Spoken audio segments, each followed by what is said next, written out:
Well, taking up the reading again.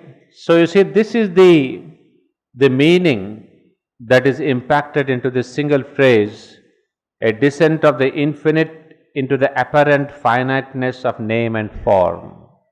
But it is a veiled manifestation, and there is a gradation between the supreme being of the divine and the consciousness shrouded partly or wholly by ignorance of self in the finite. So now you see what all we described is exactly this sentence alone, that there is a veiled manifestation, a gradation between the supreme being of the divine and the self. And why this gradation needs to be known is, normally in India, the common man would say, hey, it is Brahman who has become the world, and we think that somewhere the Brahman, he decided to become the world and manifest the world, and he started. Like we have in Christianity, in the Bible, God said, let there be light, and there was light, and then there was all this creation. But maybe from our Indian point of view, it could be said, Brahman said, let there be darkness, and then there was the darkness. So our manifestation, our concept and the biblical concept are pretty different. And especially with Sri Aurobindo, this question of let there be darkness could be true, because Sri Aurobindo gives us the different steps. What is important is to know this line of descent. Otherwise, you see, philosophically, if you don't know the lines of coming down, the steps of coming down, then you wouldn't know the steps of going up. You see, it's a simple logic. In the ancient Hinduism or other religions or yogas or whatever, we said God became the earth. But how does God became man? But how does man become God? The secret is not revealed. So Sri Aurobindo gives us these lines of the descent, the staircase downward. So when Sri Aurobindo claims that man can become God, that man is a potential God in the making, then if you say how, he will say this way. This is the staircase that comes down, and the same steps are used to go up, for going up. So that is why this concept of the descent and the staircase details are of extreme importance for Sri Aurobindo's philosophy as well as Sri Aurobindo's yoga. That's why we have to take off a little bit to get into the details.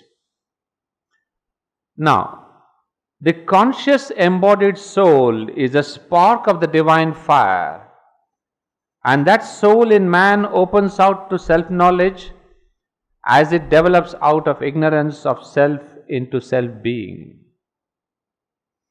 So we have just covered this. The conscious embodied soul is the spark of the divine fire.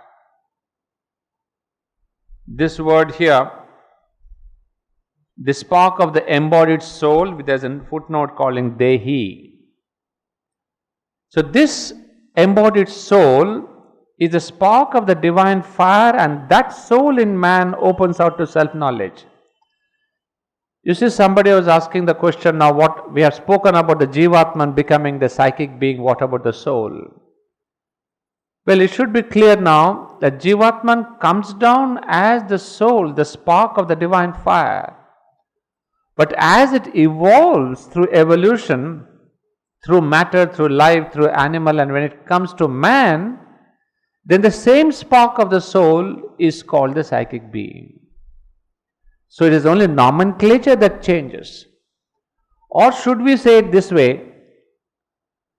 The spark of the soul is, if you see a bulb, inside the bulb we have that, what is that called? Tungsten, right? Which gives you the light, which really catches the electricity and gives the light. But that tungsten, that little part of that gives light, if it doesn't have the bulb over it, you don't get light. That bulb, that form is the psychic being. That tungsten or whatever the material that is catching the divine spark or the electricity is the divinity. But this divinity, this spark, when it comes to the human level, it gets a formation. What the Upanishads say, it is the height of the thumb, Angushta Matre. So this is the form. That form, the bulb outside is a psychic being. So you can imagine the internal relation between the bulb form and the tungsten. So you cannot have one without the other. It is of no use. Just if there is bulb and there is no light inside, it is of no use. So this is how we say, what Sri Aurobindo is telling us, is that soul is the spark of the divine fire, and that soul in man opens out to self-knowledge as it develops out of ignorance and ignorance of self into self-being. So there is an evolution of the psychic being, and as the evolution progresses, what happens? This bulb, in the beginning it is maybe 10 watts, and most of the human beings have this 10 watts bulb, I suppose. It's not powerful, it doesn't have any effectivity, it's there as a light. But with the evolution, this 10 watts become 20 and then 40 and then 60 and then 80 and 100 watts. The power of effectivity increases. The power of the bulb means the power of effectivity. If there's 100 watts there, the whole hall becomes lighted. If there's just 10 watts, it doesn't have any effect in this darkness. So what Sri Aurobindo is telling us about the developing out of ignorance of self into self-being. So gradually, this power increases in its effectivity. And ultimately, it realizes its own parent body called the Jivatman. So the journey of the psychic being is to go back to its parent, the Jivatman. Because it's the Jivatman which has sent this delegate into evolution, saying, go into the world and do my work. So every Jivatman, being an individual self of the divine, has got a different purpose on this earth. We may be all Aurobindonians, fine, very nice. But to manifest the Sri Aurobindo's vision, all our souls have got a different function. Somebody manifests it through taking classes, somebody goes to the embroidery department, somebody goes to the dining room, somebody goes there. But we all manifest the same purpose, but we have a different role to play on this world, on this earth. The divine also, pouring itself into the forms of the cosmic existence, is revealed ordinarily in an efflorescence of its powers, in energies and magnitudes of its knowledge, love, joy, developed force of being, in degrees and phases of its divinity. Well, it falls in line with what we have just discussed. The one is the psychic being in the individual, what we said, the fourth line of the descent. Then this psychic being can go back. Then there is also this possibility that the divine comes to us as vibhutis. And of course, we are not taking up the Bhagavad Gita, but later on, there is a chapter on the vibhutis. I don't know if it is there in part 1 or part 2. But he comes to us as vibhutis. So that could be between 4 and 5 what we just now discussed. We did not bring in this concept of vibhuti, we went straight to the direct concept of avatar. So you could perhaps add in between the 4th and the 5th, there is another point, that of the vibhutis. And here, so in energies and magnitudes of his knowledge, love, joy, developed force of being. So these vibhutis are of the Purusha, and they can be vibhutis of Ishwari, of Shakti. So this is kind of the intermediary. He is not a full descent of an avatar, but one aspect, one power, one little work. And this vibhuti comes and prepares for the coming avatar, or he enhances the work of the past avatar. So in between the coming of two avatars, there's lots and lots of vibhutis who come. Like the great Vivekananda himself was a vibhuti. Like the great Shankaracharya himself was a vibhuti.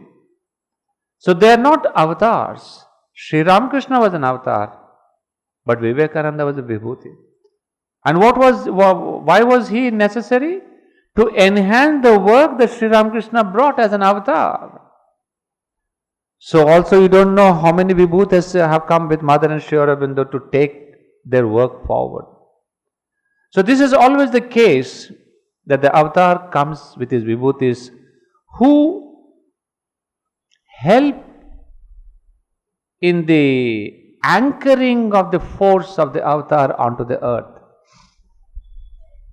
So that is their role.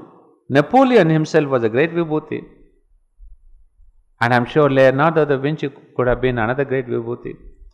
So these are personalities who are really anchoring the divine consciousness on the earth.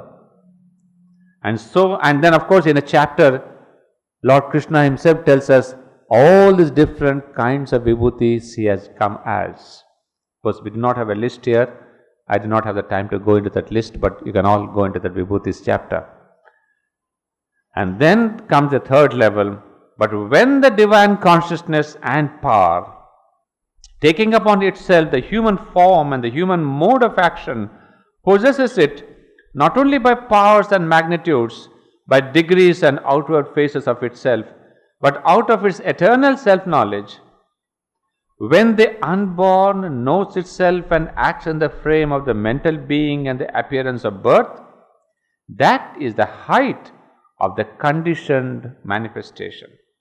It is the full and conscious descent of the Godhead. It is the avatar. So that is what we said, level 5. The consciousness and power, when it comes and intervenes this evolution directly, when the unborn knows itself and acts in the frame of the mental being. So that is when God becomes man, comes as man, and putting upon himself the whole human nature. Please remember that. He does not come down with a glorious body, with a wonderful mind, with a this and that. That is why when people complain, why was Sri Ram so very sentimental towards Sita? He even wept about Sita when she was in Sri Lanka and all that. Because we always think that avatar is somebody up there and he has no human emotions. Then he should not have been an avatar. Because he will cry as you and me cry. He suffers on his body as you and me suffer. The only thing is, because he is inwardly awakened, he can control himself. But when Sri Aurobindo had a teardrop when his wife passed away, so it's nothing abnormal or something unexpected. Because after all, he is the avatar in the human form and the human name and with the human character. So that is one thing we should not forget. And Sri Aurobindo going to London and getting all that education, people say, why he was an avatar, he couldn't have got it. No. You see, avatars are not freaks of nature. They want to come inside, within the human community and take the human community out. So therefore he would say that he comes into the frame of the mental being and the appearance of birth. That is the height of the conditioned manifestation. Well, we have in fact very good chapters. I can see here chapter 15 and maybe chapter 16 are full length articles on avatarhood. So we will wait till then. We means I do not know how many of us, but at least I will be taking up these chapters as we go along. Now the next para. The Vaishnava form of Vedantism, which has laid most stress upon this conception, expresses the relation of God in man to man in God by the double figure of Naranarayana. Associated historically with the origin of a religious school very similar in its doctrines to the teachings of the Gita. Nara is the human soul, which eternal companion of the divine finds itself only when it awakens to that companionship and begins, as the Gita would say, to live in God. Narayana is the divine soul always present in our humanity, the secret guide, friend and helper of the human being. Lord who abides within the heart of creatures of the Gita. When within us the veil of that secret sanctuary is withdrawn and man speaks face to face with God, hears the divine voice, receives the divine light, acts in the divine power, then becomes possible the supreme uplifting of the embodied human conscious being into the unborn and eternal. He becomes capable of that dwelling in God and giving up his whole consciousness into the divine, which the Gita upholds as the best or highest secret of things, Uttamam Rahasyam. Well, of course, this is a different concept of Vaishnavism, wherein we have this relation between Nara and Narayana. The Nara being the human soul and Narayana the supreme soul, the divine soul. And the interplay between them, how Nara appeals to Narayana and how Narayana utilizes the Nara to manifest himself. So there is this sweet play of love, of lovers between the Nara and Narayana. So this is a concept that has been talked about in the Gita, and we have in our country, in some parts of the country, a lot of people practice this Vaishnavism. So this is something Sri Aurobindo says, when this Nara, the human soul, merges itself in that Narayana, that is the self-identification, that is the highest secret or the Uttamam Rahasyam. When this eternal divine consciousness always present in the human being, this God in man takes possession partly or wholly of the human consciousness and becomes in visible human shape the guide, teacher, leader of the world, not as those who living in their humanity yet feel something of the power or light or love of the divine gnosis informing and conducting them, but out of the divine gnosis itself, direct from its central force and plenitude, then we have the manifest avatar. Well, you know what we said here, the Narayana is not the outer physical God. The Narayana is the indwelling Godhead. So that is why there could be a relation between Nara and Narayana, that is between my psychic being, the soul, and myself. So in our own terms of Sri Aurobindo, we could say, it is realizing your own psychic being. That is the relation of Nara and Narayana. But then Sri Aurobindo goes to say that when this indwelling divinity comes out means not coming out from me, but direct from the Supreme, He is there eternally within us. The indwelling deity or Narayana is there within us. But then the same deity descends with his entire power and knowledge. When he comes as the outer divinity, then you call him the avatar. When he is there as your inner divinity, you call him as the indwelling deity, you call him the soul, you call him the psychic being, whatever.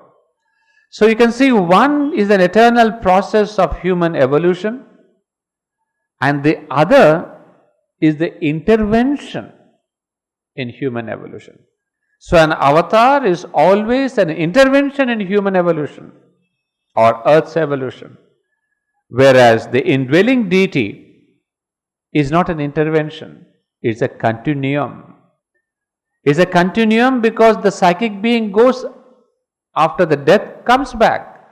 So there's a continuum maintained, whereas the avatar is an intervention. The inner divinity is the eternal avatar. In man, the human manifestation of its sign and development in the external world. So we have here a greater clarity. The indwelling deity is called the eternal avatar, and the outer avatar is the incarnation who comes time to time. And if you had noted one thing in my reading yesterday, Sri Aurobindo does note that in this Kali Yuga, avatar comes again and again. It is not as we have been expecting that in the Dwapara he came once, and in Treta he came once, and in the Satya he came once. But Kali Yuga he comes more often, because there is much more work to be done now. So you can understand why Sri Ramakrishna came, and why Sri Aurobindo has come, and why another avatar is coming. Because in the Kali, which is the darkest period of evolution, of the evolutionary cycle, does also have the golden seeds of the next Satya Yuga. So you see, before the rains come, the farmer plows the land and puts the seed in. So when the rains come, the harvest comes up there. So to the avatars, this is the darkest period, and they come, put or sow the golden seeds, which when they grow, they become the new Satya Yuga. So it is kind of, the divine does a lot of work during this period of the Kali Yuga. And also, he notes in some other letters that in Kali Yuga or during Kali Yuga, the human beings suffer so much because of all the violence and the destruction and all the corruption and the collapse of the values and all that. What we say, Ghor Kali Yuga. At such a time, there is the necessity of the descent of the divine as the mother. This is because the human beings, when they are suffering, they are most comfortable in the lap of a mother. So he would say, this mother who has come, the Aditi who has come down as the avatar, this has been done precisely during the Kali Yuga. She did not come during Dwapara or Treta or during the Satya, which as yugas they may have been more wonderful. They are and they were. But they did not have the footsteps of this mother who has come only in the Kali Yuga. So this is why he would say that there are these different levels of the avatar, and sometimes it does happen that there is a partial avatar also. Maybe he will take it up later. Like we have the Chaitanya. So you see, we have different types of avatarhood itself. We have the Vibhutis who come for a particular purpose, a ray of a divine consciousness. We have the partial avatar when the human soul is so open to the divine, so evolved that it opens itself to the divine, and like Chaitanya Mahaprabhu, he was the divine and the disciple together. Sometimes he would be the divine, other times he would be the disciple. That is, when the Lord possessed him, the Lord came down, thrust himself into the psychic being of Chaitanya. He was endowed with his divine capacities and power and consciousness. But when the power withdrew, then he became the disciple. So that was a unique case in the history of spirituality in India, at least, when we have both the divine and the disciple in a single body. And then, of course, We have all these vibhutis which I have spoke of, and then there are these avatars. And even amongst avatars, the avatar of the motherhood is unique only in Kali Yuga. Now we go to a very interesting paragraph, pretty much out of this concept of avatarhood. Not out of this concept, but still another aspect, if I can say. When we thus understand the conception of avatarhood, we see that whether for the fundamental teaching of the Gita, our present subject, or for spiritual life generally, the external aspect has only a secondary importance. So this Sri Aurobindo, this he is telling us very bluntly.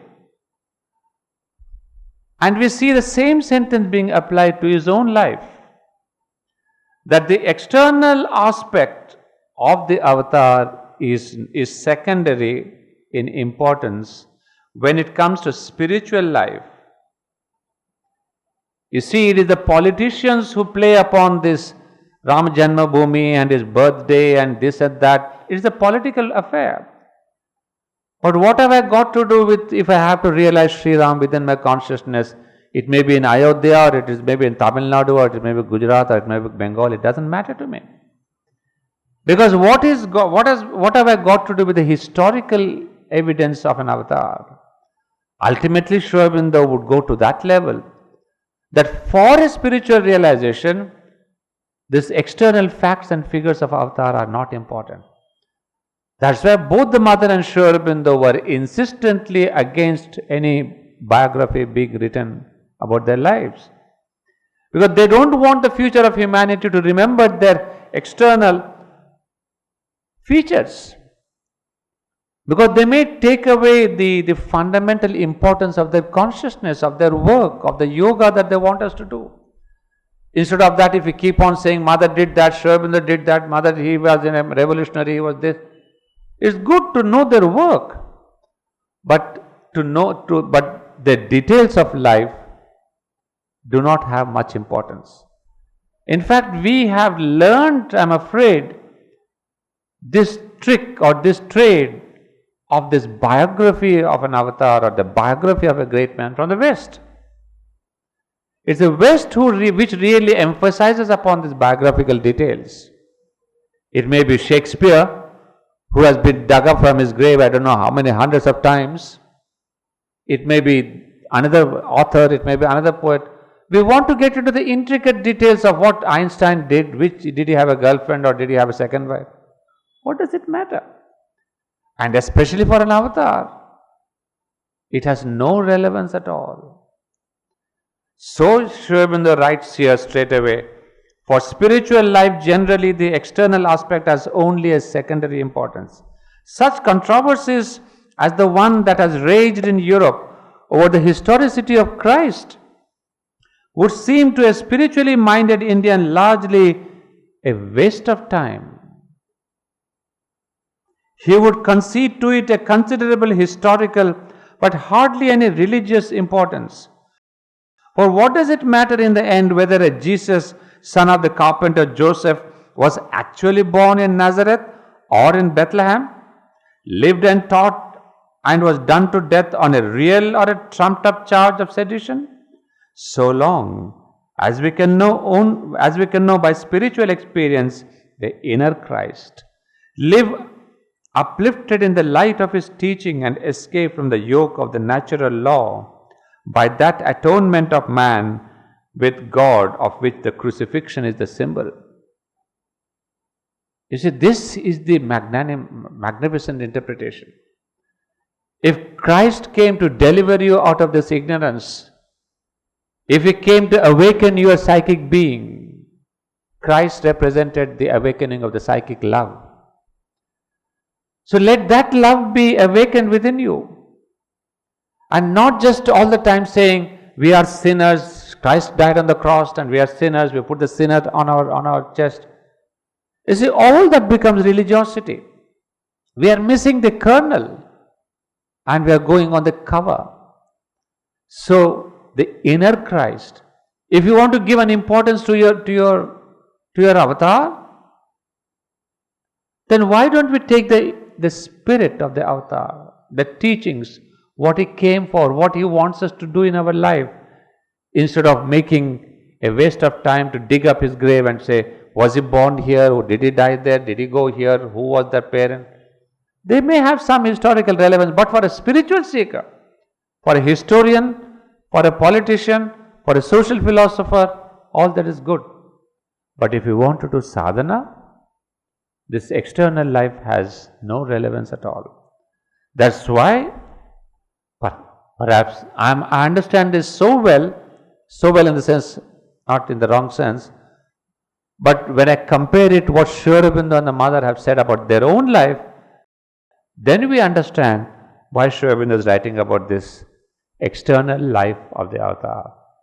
And especially for sadhana, it matters little. So, if the Christ, God made man, lives within our spiritual being, it would seem to matter little whether or not a son of Mary physically lived and suffered and died in Judea. So too the Krishna who matters to us is the eternal incarnation of the divine and not the historical teacher and leader of men. So you see, Sri Aurobindo, while giving us, as we did yesterday, giving us proof of the historical Krishna, tells us everything about his reality, his historical birth, etc. But still, when it comes to inspire the sadhak, the spiritual person, he says what is important is the eternal incarnation of the divine. Who is that eternal incarnation? The inner Sri Krishna. So when we read the Bhagavad Gita, let's not get into the details of his birth and what he did, the playful things about the gopikas and the dances and all that. They're good for your poetry, for your sculpture, for your painting, for your dances. Because all these themes of gopikas and all that, they have become part of our cultural ethos. But a good dancer in Bharatanatyam depicting Sri Krishna's dance with the gopikas is not necessarily a sadhika or a sadhak. So what Sri Aurobindo is telling us is to really live and emphasize upon the inner Krishna, the inner Christ, and not even in Europe. 80% of European paintings that I've seen in the museums are all about Christ. So maybe for that it is good to have his biographical details, because they become the theme of a cultural aesthetic development.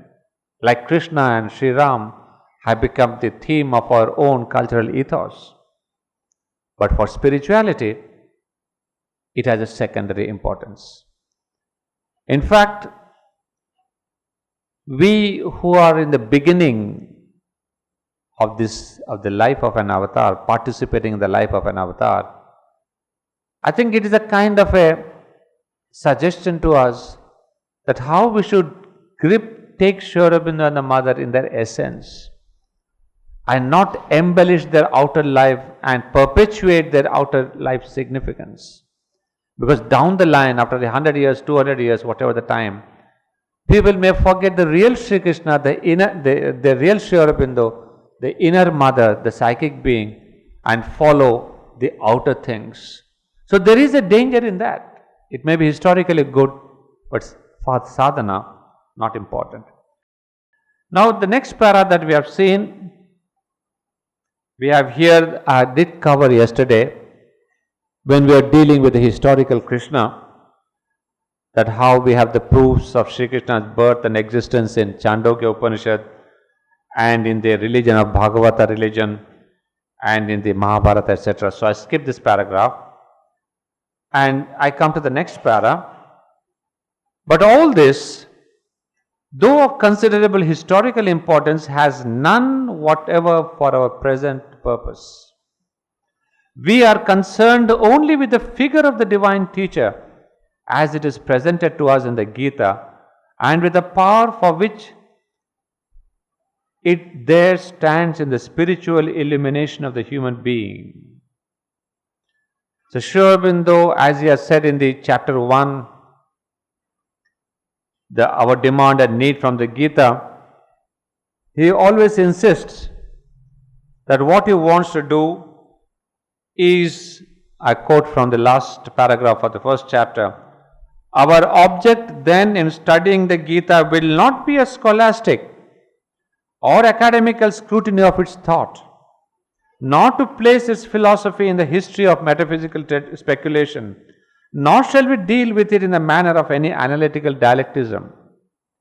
We approach it for help and light, and our aim must be to distinguish its essential and living message, that in it on which humanity has to seize for its perfection and its highest spiritual welfare. So you see, this is his central objective. So although he touches upon the historicity of Sri Krishna, that's only more for your interest and our interest. But he says, my interest is not to develop this and to get into this scholastic or academic scrutiny, but that can be waste of time. Many people have done that. So he says, I'm here trying to bring out the central message of the Gita, which will help us in our spiritual life. No more and no less than that. So that's what he repeats here in this paragraph that I'm reading, that we will seek that power for which it there stands in the spiritual illumination of the being. Because by the time you go to the middle of this book, you will see that how much he has spoken about the yoga of Sri Krishna, if I can say. So it is, Sri Aurobindo is concentrating here on the yoga of the Gita. It's not the Bhagavad Gita for the sake of, that's why he did not give here a translation of the 700 verses one by one and trying to expand like most of these interpreters have done. They take up one shloka, give it translation, and give the main idea. That would have been a scholastic thing. That would not have brought out the gems of the Gita. So that's why Sri Aurobindo writes essays on the Gita, which down the line, here and there, they do cover the translations. There has been one disciple who has culled out this translation and put them under the verses of the Bhagavad Gita. But it is not the way Sri Aurobindo did. So here, it says, the Gita accepts the human avatarhood, for the Lord speaks of the constant manifestation of the divine in humanity. When he, the eternal unborn, assumes by his Maya, by the power of the infinite consciousness, to clothe itself apparently in finite forms, the conditions of becoming which we call birth. But it is not this upon which stress is laid, but on the transcendent, the cosmic, and the eternal divine. It is on the source of all things and the master of all, and on the Godhead secret in man. It throws a lot of light on the Gita and our understanding of the teacher of the Gita. Because here also, we should not go by Sri Krishna the avatar. You see, constantly when we read the Gita, we think Sri Krishna the avatar is speaking all this. But Sri Aurobindo is telling us, take away the focus. Because he says, although Gita accepts the concept of avatar and even describes how out of my Mama Maya that the Lord has brought forth this universe, he says the focus that Sri Krishna is giving us is not on himself as the avatar. You see, that's a grand point to note and to remember. It is not that he is wanting to create another religion upon himself, saying, look, I'm the avatar, I start Sri Krishna movement or whatever the movement. Because no avatar ever starts a religion. You have seen Sri Ram, Sri Krishna, Sri Aurobindo. They did not leave behind a religion. It's the others who have left behind a religion. It's the human beings who are making them into a religion. But there's no Sri Krishna religion. There's Sri Krishna's teaching and vision and power and consciousness. So he says, that the stress is laid on the transcendent, the cosmic, the internal divine. Later on in the last chapters, we have the core of the Gita, etc. We have the three great secrets of the Gita. The first secret is the realization of the Atman, the soul, the internal divine. The second secret is the cosmic Krishna, realizing the cosmic. And the third secret is to unite yourself with the Purushottama. So even the Lord Krishna, this is a beautiful thing that we need to note because it has a parallel in Sri Aurobindo. That being the avatar himself, he is not stressing upon himself. He is not asking Arjuna and the disciples to focus on Sri Krishna, the avatar. He says, find out Sri Krishna, the immanent Godhead. I am within you. Find me out there.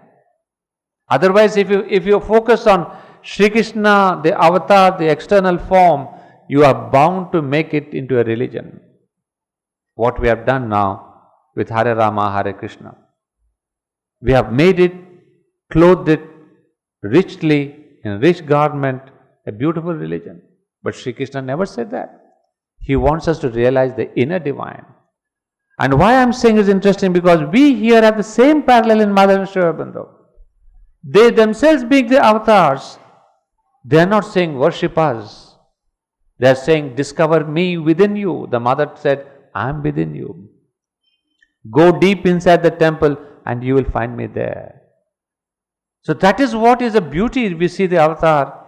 He says, find me within you. Long back I was in Auroville. When I was in Auroville, I written a letter to the mother, something of this. Mother said, yes, I am aware of everything. I am not far from what is happening in the ashram. But find me within. Because we are also accustomed to seeing the mother without. In the balcony, on the terrace darshan, in the sports ground, in here, in there. But then she withdrew slowly. For a number of years, she did not come down from this upstairs room. Only on our birthdays we saw her and on the darshan days we saw. But that was a slow withdrawal, as she said, in order to train us to see her within. So it was a wonderful plan. It is not that the mother left us suddenly. There was a time period of withdrawal. So this is what an avatar does normally. That find me within you. And that's what Sri Krishna said. It is on the source of all things and the master of all and on the Godhead's secret in man. It is this internal divinity who is meant when the Gita speaks of the doer of violent asuric austerities, troubling the God within, or of the sin of those who despise the divine lodged in the human body, or of the same Godhead destroying our ignorance by the blazing lamp of knowledge. So when Sri Krishna is speaking about this, he, of course, if somebody has time and could really relate all this to the actual verses, I didn't have the time to do that, but it could be a good homework for some people. Because he says that those who really hate the divine are sinners. Not those who reject Sri Krishna, the avatar. He is not taking the importance on himself that if you don't accept me, you are a sinner. No.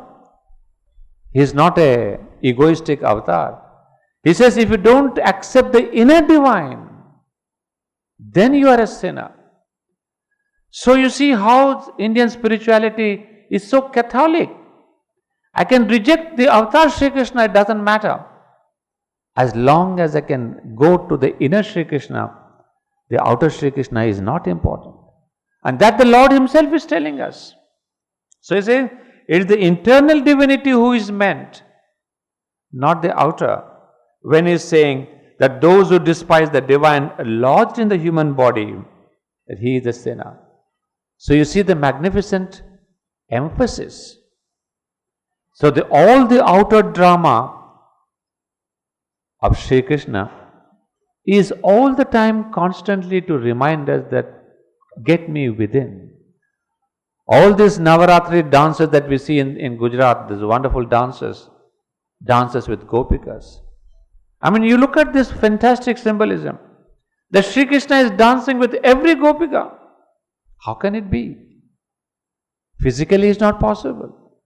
But see the symbology, that I am within each one of you. And the question of dancing is guiding. I am playing with you. And I am with you. So this is the symbology of that beautiful Gopika dances. But if we make it into only a regular annual custom of dancing and then the rest of the year we don't look into Sri Krishna within, then it becomes a dead thing. Therefore we just emphasize upon the Gopikas and Krishna and then all the Dwarakas and all that we go and visit. But constantly says, realize me within. It is then that the eternal avatar, this God in man, the divine consciousness always present in the human being, who manifested in a visible form speaks to the human soul in the Gita, illumines the meaning of life and the secret of divine action, and gives it the light of divine knowledge and guidance, and the assuring and fortifying word of the Master of existence in the hour when it comes face to face with the painful mystery of the world. You see, we may say the eternal Godhead is within. What is the necessity of an avatar? If God is there always within us, that I can speak to Him, I can dance with Him, I can really chat with Him, then why this external descent of the avatar? Here is the answer. That when there is a painful mystery of the world, he calls it. When there is an aggrandizement of sin, adharma, you see, when the human beings themselves are under the yoke of this adharma, they are not able to contact in spite of the tapasya, in spite of the meditations, in spite of that. The adharma has increased so much, it has become a burden on man, and man is not able even to contact the inner divine.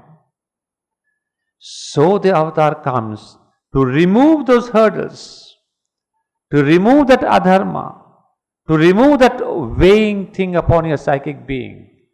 And he once again makes a path to your own inner divinity.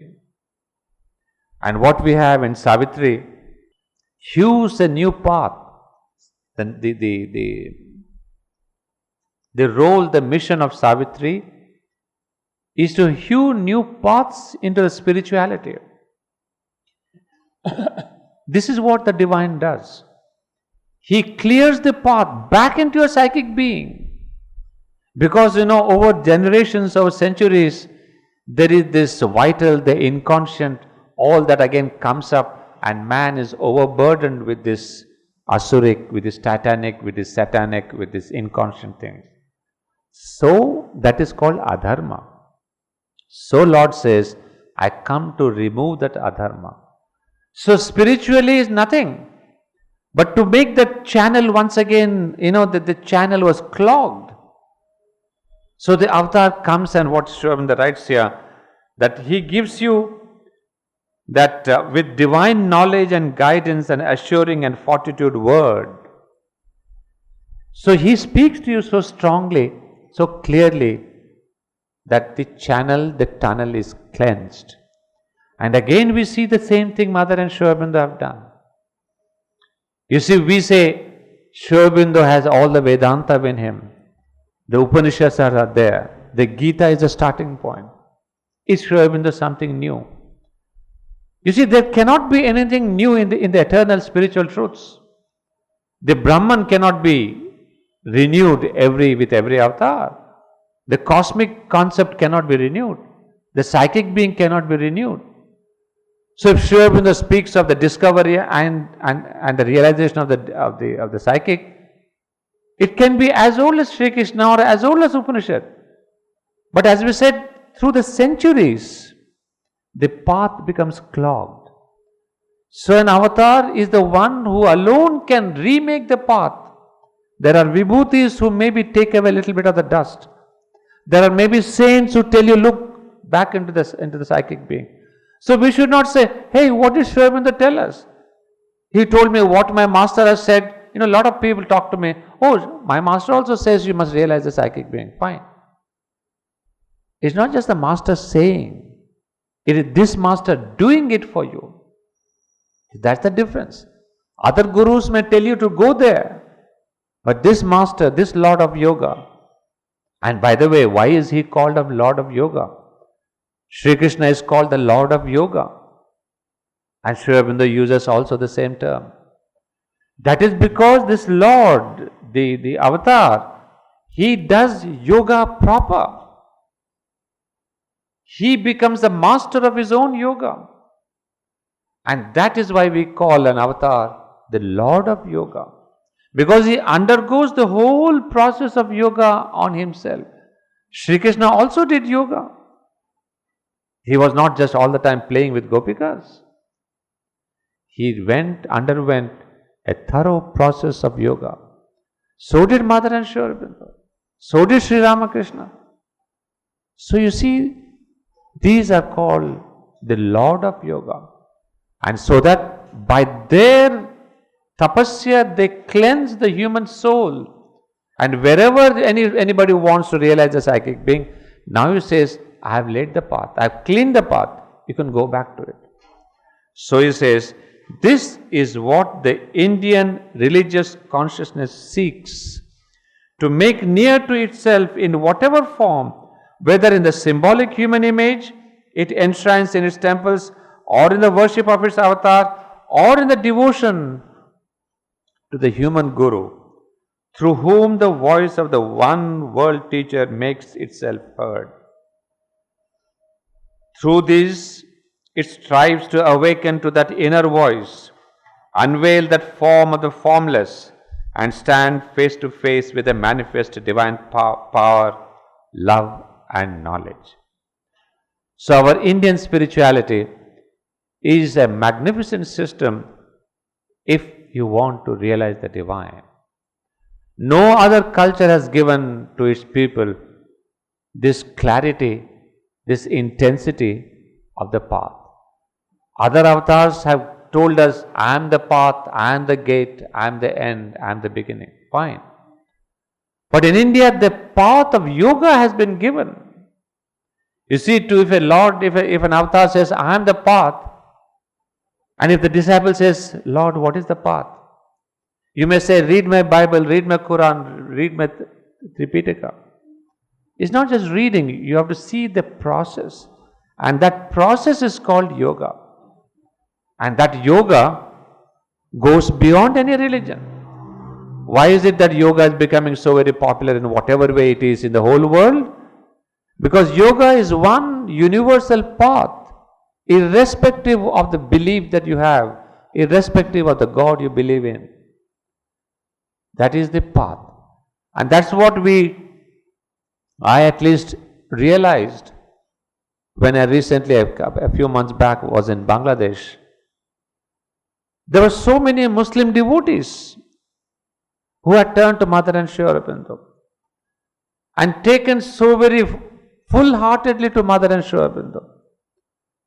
And when I asked the secret, he said, one of them very knowledgeable, if not knowledgeable, at least educated man, I would say.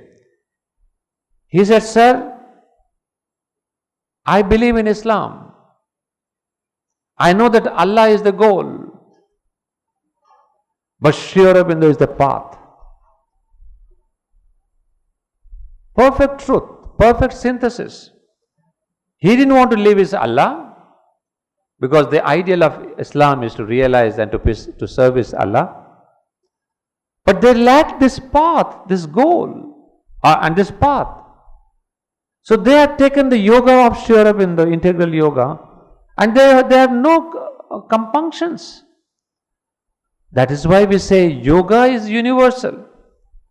All that you say, Brahman and Sachidananda and Allah and Christ, they could have religious shades. But to say, follow this path of surrender and aspiration and rejection, who would say no? In this aspiration and surrender and rejection and concentration, meditation and renunciation, there's no Godhead mentioned. It is all a process to go within. So a Muslim can take this or a Christian can take this without having any clash with their own inner feelings for their own religion. So Sri Aurobindo is telling us, this is what Indian religious consciousness seeks. How to take the human being towards the divine. So they have given you the first outer form of the Guru. That's why India is galore with gurus. Then beyond the Guru is the avatar. You worship the avatar. And then there could be a symbolic human image of the great Godhead or the avatar in a temple. One is an avatar like that. You don't have a temple for Sri Aurobindo the Mother. So it could be a direct relation with the avatar of Krishna or Rama without the structure of a temple or a church or a mosque. But then if you want to go to a Sri Krishna temple, by all means, that is only a symbolic image. But the more you go toward the outer, the greater is your paraphernalia of religion comes in. You go to Sri Krishna temple, then you have all the paraphernalia. There also you have a pujari, you have to do this, you have to do that. Because the outer means the religious practices. The inner means no religious practices. It is more a direct thing. So Sri Aurobindo is telling that Indian spirituality has taken the society by steps. That's why the Western world seekers of spirituality, they all come to find gurus in India. They don't go to Bangkok or Ethiopia or Indonesia or Japan or Russia. Because this has been our tradition. First the Guru, then the avatar, then the Godhead in the temple, and then the transcendent beyond the temple. So this is the tiered structure of Indian spirituality. And mankind can follow this. So through these it strives to awaken to that inner voice, unveil that form of the formless, and stand face to face with that manifest divine power, love and knowledge. So it doesn't say stand face to face with Sachidananda. It is the impersonal divine power, knowledge and love. So you see, if only we can go within. Hinduism has been encrustated with this paraphernalia. Buddhism, although it didn't want to go to Bangkok, you will see, it is inundated with Hindu customs. Christianity is full of customs and creeds and dogmas and all that. So spirituality wants to liberate itself from all these outer meshes. And therefore it says, we have to stand ultimately face to face with the divine power, love and knowledge. Well, in the next paragraph, we come back to another aspect of Sri Krishna. You see, what we have been seeing is different aspects. We saw yesterday the political, historical Sri Krishna. We have seen today the avatar Sri Krishna. And avatar, what is he telling you? To go to the Supreme, not to come to him directly. So also the Mother and Sri Aurobindo have always pointed the finger to the divine. You see, in the Life Divine or Synthesis of Yoga or in Letters on Yoga, nowhere he says, come to me. Come to the divine, he says. So that is the true avatar who directs you to the divine.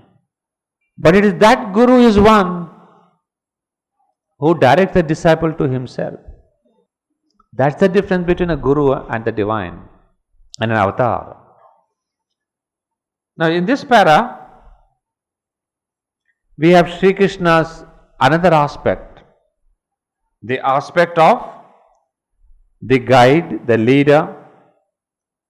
And this is, of course, most of us know, because these are stories from Mahabharata. How he was the leader. I'll just read out a couple of sentences for you to follow what it means. That action is the action of a whole world of men and nations, some of whom have come as helpers of an effort, and result by which they do not personally profit, and to these he is a leader, some as its opponents, and to them he is also an opponent, the baffler of their designs and their slayer, and it seems even to some of them an instigator of all evil and destroyer of their old order and familiar world and secure conventions of virtue and good. Some are representatives of that which has to be fulfilled, and to them he is a counselor, helper, friend. See, this paragraph is especially a wonderful synopsis of Sri Krishna in the Mahabharata, not Sri Krishna in the Bhagavad Gita.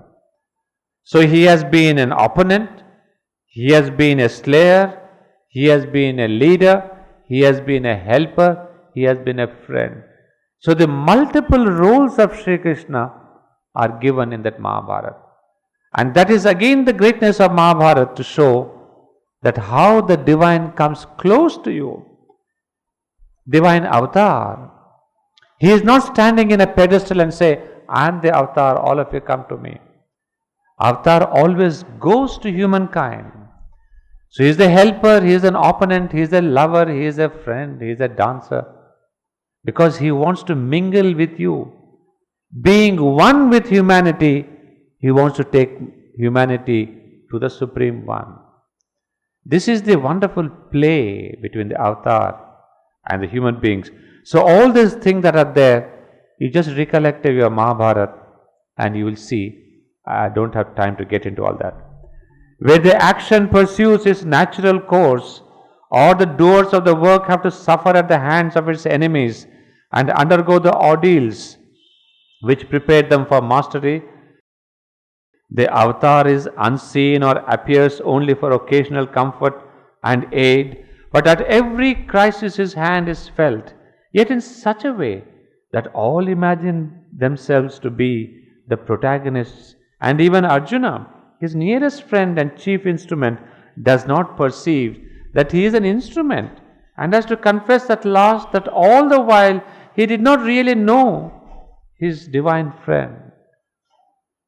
You see, this is the wonderful thing. I think I love these paragraphs, because when I read this, I only remember the mother and Sri Aurobindo. That how the mother has played all these roles. Silently she has helped people, directly she has helped people. Sometimes she says unseen, sometimes giving an occasional comfort.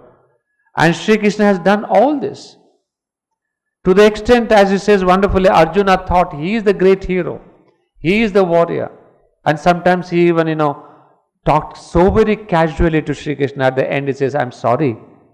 I didn't know you are the avatar. I thought you were my friend. So I was so casual with you. So you see, Sri Krishna could be so casual. Otherwise, amongst friendship, if there is no freedom of speech and casualness, it's not friendship. But Sri Krishna and Arjuna are known to be the best of friends. And we will see in the next chapter why Arjuna was supposed to be a friend.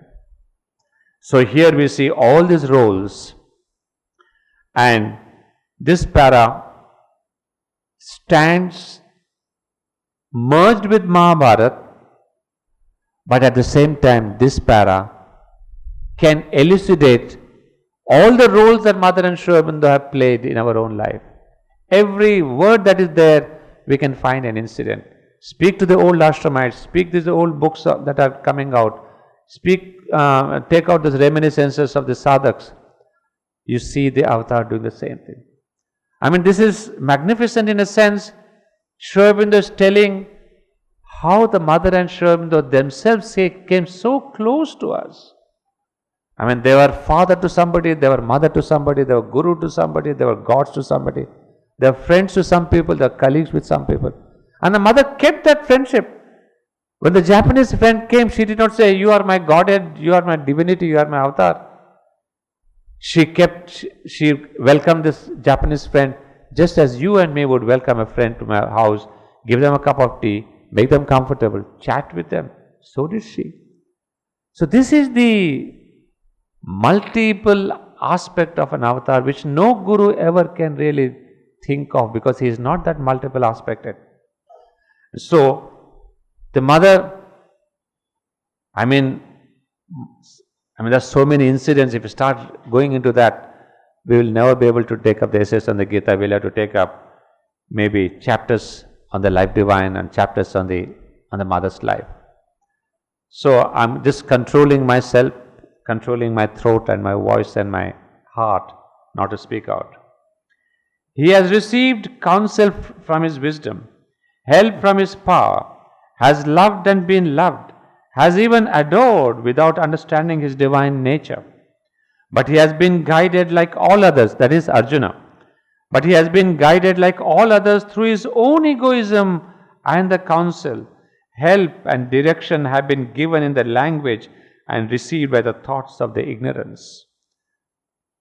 Until the moment when all has been pushed to the terrible issue of the struggle on the field of Kurukshetra, and the avatar stands at last, still not as a fighter, but as the charioteer in the battle car which carries the destiny of the fight. He has not revealed himself even to those whom he has chosen. You see, look at this avatar who has been everything except the divine. He could not reveal himself as the divine. Only twice he does, I suppose. One, when he goes and shows himself to Dhritarashtra, the blind king. And the second time, Arjuna sees him in the war field. So those were the two times when he reveals himself as the Lord. Rest of the time, he is the human divine. And that's why he says, even in the great Mahabharata, he doesn't come as an avatar. Arjuna says, I want you as my charioteer. He says, I'll come. You see the humility of the avatar and the divine humility that you see in Sri Aurobindo. So, there is a little poem, God. Have you read that? Some people must have read that. What is that line? That he is known as God by what? There's something, I forget, I don't want to misquote. Please bring that line tomorrow. Because of that he is known as God, because of his humility. I think he hesitates not even to be the clod, and therefore we know by his humility that he is God. So God is one who does not have the hesitation even to become a clod. So that is the meaning here, that the great Lord, he sits as a charioteer. He doesn't say, I will rule, I will do that. So he says, still not as a fighter, but as the charioteer of the battle car, which carries the destiny of the fight. He has not revealed himself even to those whom he has chosen. Well, I think we have one more paragraph or two paragraphs, small ones and short ones, but for me, when I speak, the short becomes long and the long becomes longer, so better. Well, while speaking of that, I just discovered in the Gita, in my book, this picture of the Lord when he reveals himself. And this is from one of the books I had. So it's very timely that I saw that. So he reveals himself in his own grandiose transcendental aspect.